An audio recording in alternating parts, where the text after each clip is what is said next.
Welcome to my vlog. और आज मैं अपने व्लॉग में बात करूंगी सावन की। जी, सावन और शिव। सावन, शिव और शक्ति। मतलब ये जो महीने चल रहे हैं ये सावन का ही चल रहा है। और इस बार तो 2 सावन हैं, मतलब डबल महीने सावन के हैं। 8 सोमवार आपको पूजा के लिए भगवान भोलेनाथ के मिलने जा रहे हैं।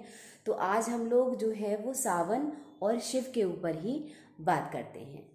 शिव और श्रावण, इसका संबंध बहुत पुराना है और बहुत बहुत कहानियाँ हैं। मुझे जहाँ तक पता है तो जब भोलेनाथ जी ने विष पिया था तो उनका इतना जला था उनका गला, उस को शांत करने के लिए और उस चीज़ को उनका जैसे उनकी जो जलन है, जो उनकी पीड़ा है, उसको दूर करने के लिए लोगों ने अभिषेक किए थे। तो शायद जो सावन में जो पूजाएं होती हैं, मुझे इतना ज्ञान बहुत नहीं है, लेकिन हाँ इतना मुझे पता है कि जितनी चीज़ें उन्हें ठंडक प्रदान करती हैं, जितनी चीज़ें उनको उनके गले को, जिस हिसाब से उन्होंने संपूर्ण ब्रह्मांड का विष पी लिया था अपने गले में, उसको शांत करने के लिए हम वो चीज़ों से उनका अभिषेक करते हैं, जिन चीज़ों को देवताओं ने उनके गले की जलन को दूर करने के लिए उनके ऊपर चढ़ाया था। कुछ ऐसी ही कहानी है, पौराणिक कथा है हमारे शिव भोलेनाथ की। संपूर्ण आस्था से भरा होता है ये सावन के महीना। पूरे सावन के महीने लोग चालीसा करते हैं और इतनी सारे रुद्राभिषेक होते हैं, प्रदोष के व्रत होते हैं और प्रदोष के पूजन होते हैं। कुछ मंदिर में कराते हैं, कुछ अपने घरों में करते हैं। और बहुत सारे ये कांवड़िए जो जाते हैं, जय भोले बम बम भोले, बम बम भोले, बारिश हो रही होती है। और इतना शिवमय होता है ये पूरा सावन का महीना कि मेरे ख्याल से तो भोलेनाथ ज़रूर प्रसन्न होते होंगे कि मेरे भक्त इतनी श्रद्धा, इतनी आस्था के संग मुझे पूजते हैं, मेरी आराधना करते हैं। तो ये सब बातें तो मुझे सावन में बहुत ज़्यादा अच्छी लगती हैं, बहुत ज़्यादा मुझे अच्छा लगता है, क्योंकि मैं खुद अपनी भगवान भोलेनाथ का प्रदोष का पूजन कराती हूँ, मंदिर में कराती हूँ, उनका अभिषेक होता है। बहुत ही ज़्यादा मन को शांति मिलती है। भोलेनाथ सब पे कृपा करें। और लेकिन हाँ, मुझे एक चीज़ बहुत ख़राब लगती है, मतलब मुझे लगता है और शायद मुझे लगता है कि ये गलत भी है, और अगर आपको लगता हो ऐसा तो आप मुझे कमेंट करके ज़रूर बताइएगा। वो ये कि जब आपने देखा होगा कि कोई शिव की पूजा होती है या शिव की आराधना होती है, उनका अभिषेक चल रहा होता है, तो लोग अपने घरों में झांकियाँ निकलवाते हैं भगवान की, राधा कृष्ण की निकलवाते हैं या जो भी निकलवाते हैं। तो उसमें जब आपने देखा होगा, जब ये भोलेनाथ की जब झांकी निकलती है तो उस झांकी में लोग शिव और पार्वती के नृत्य को दिखाते हैं। और नृत्य चलो दिखाते हैं, वो तो अच्छा है, लेकिन वो भांग के ऊपर गाने कि भोला तेरी भांग की घुटाई मार गई, और बहुत ऐसी ऐसी चीज़ें हैं जो अब उनके शिव को नृत्य और पार्वती जी को नृत्य करते हुए दिखाते हैं।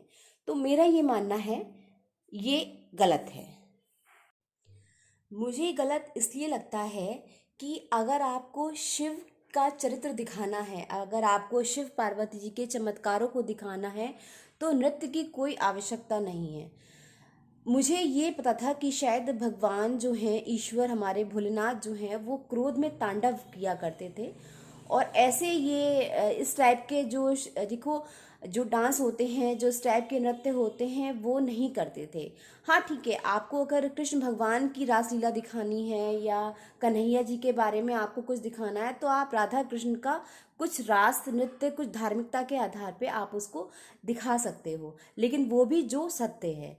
और मुझे ऐसा नहीं समझ में आता कि सनातन धर्म में लोग जो हैं वो भगवान भोलेनाथ के नृत्य को इस तरीके से दिखाते हैं अपनी झांकियों में। अरे, अगर आपको दिखाना है तो आप उनके चरित्र को दिखाइए।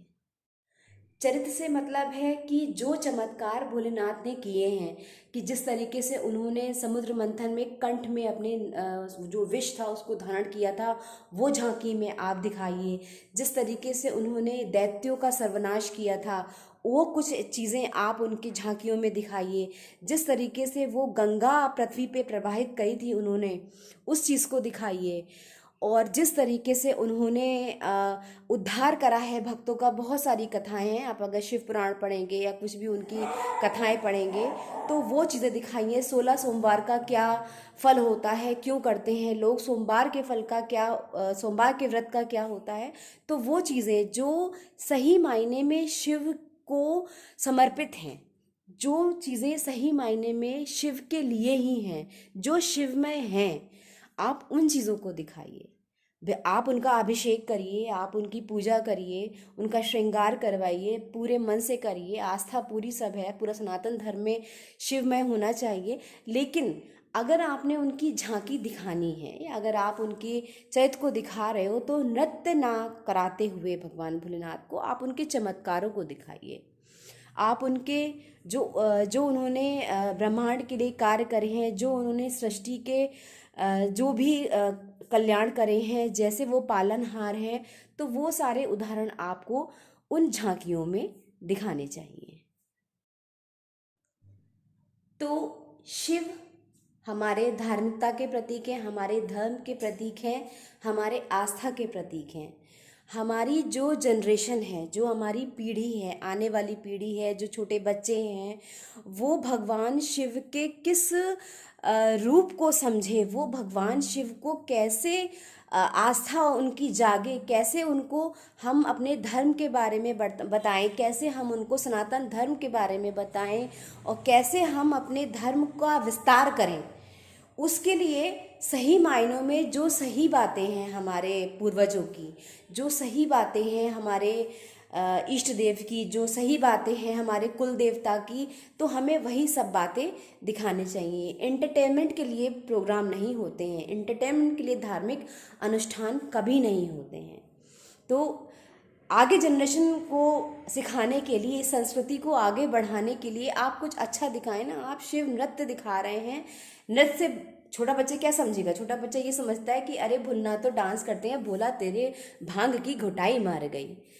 नहीं, आप ये दिखाइए कैसे उन्होंने समुद्र मंथन के दौरान उस शिव को, जो कोई धारण नहीं करना चाहता था, उन्होंने उस विष को अपने अंदर धारण किया था।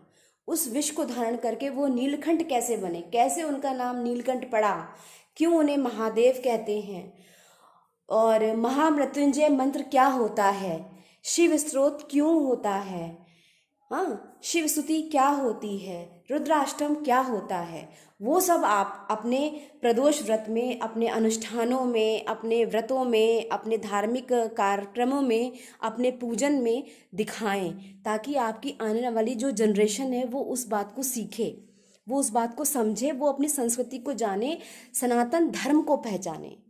तो मेरा तो यही अनुरोध है सबसे कि प्लीज़ कृपया करके शिव चरित्र जो है, शिव का सही चरित्र, शिव का सही मायने, शिव की सही शक्ति को दिखाएं, ना कि उनके नृत्य को दिखाएं। तो मैं तो अपने ब्लॉग के माध्यम से यही कहना चाहती हूँ आज। और मुझे लगता है कि शायद जितने भी लोग मेरे ब्लॉग्स को देख रहे हैं, जितने भी लोग मेरे को समझना चाह रहे हैं, सब सनातन धर्म के लिए, इन सब बातों के लिए आपको मेरी सपोर्ट करनी चाहिए। और अगर आपको मेरे ब्लॉग पसंद आ रहे हैं तो प्लीज़ प्लीज़ मेरे ब्लॉग को सब्सक्राइब करिए, लाइक करिए और शेयर करिए। और मिलते हैं हम लोग अपने नेक्स्ट ब्लॉग में। ओम नमः शिवाय।